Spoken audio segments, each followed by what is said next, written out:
I'd like to back him up on this. I believe in governance and the importance of governance, especially in a developing country like India. Unfortunately, I don't think there's much point in presenting a new budget every year. I think it would make much more sense if you had a period of 3 years and then you had an annual review kind of mechanism. Because if you see how the government functions, they're basically worried about retaining the party in power for the moment. And all this whole phenomenon of price rise and inflation going up, everybody's worried about the government falling. So they're not going to have concrete steps being taken if you're going to present a budget every year where implementation is next to nothing. It's all gone towards West Bengal. So it shouldn't be something like that. It should be more unbiased. Take it in general. Don't treat one state, one political party or something. I think railway budgets need to be looked at with a different eye. I mean, they've traditionally always been favored towards the state from which the railway minister came.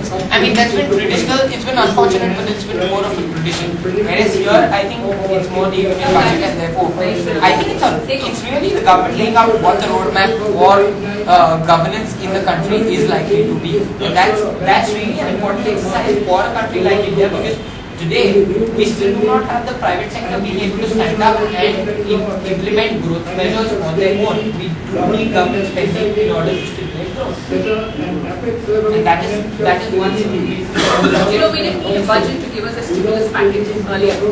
We didn't need from that point of view, sector by sector, couldn't governance be contained? We need the budget to lay out an annual roadmap of what the government's measures to stimulate growth, what the government's measures to create the social and the physical infrastructure in order to sustain growth. And that is really, I mean, it need not be a very frequent exercise that I think annual. But do we need one? We need an annual budget. Yes, because what I thought I was like, why do we have a budget once a year and have an annual? Give us a roadmap and tell us guidance. I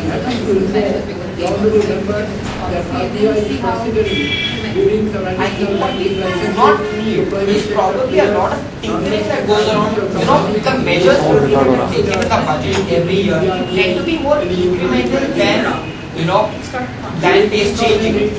Whereas what really needs to be done is a couple of pace changing measures which have a medium term impact, which is not being done. Whether that annual exercise needs to have incremental changes or one exercise that has an incremental change within the next two budgets really being only a presentation of a review.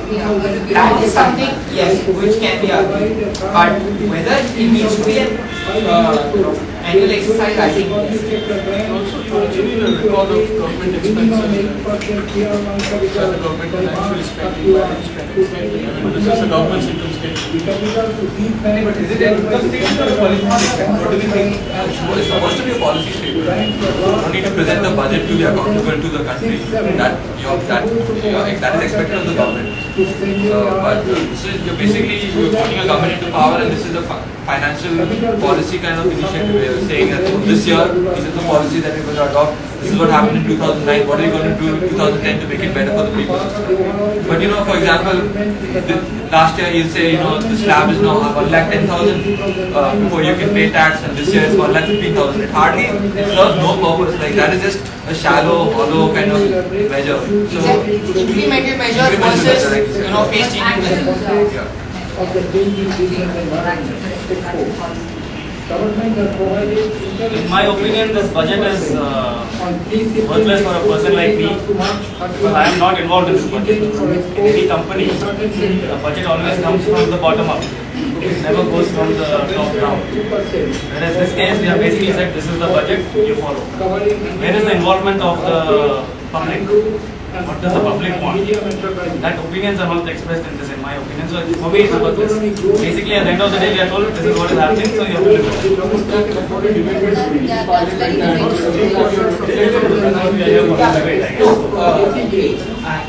Are you involved in the budget?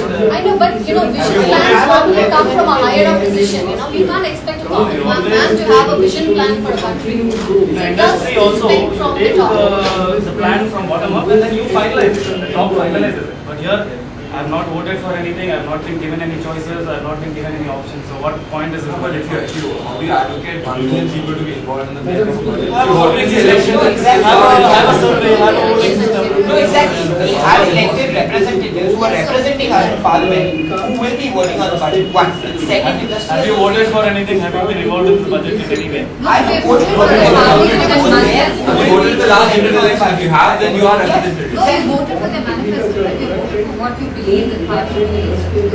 and you voted And you for a voted for them to representative pass. who is getting on the budget there on Then your come behalf. back.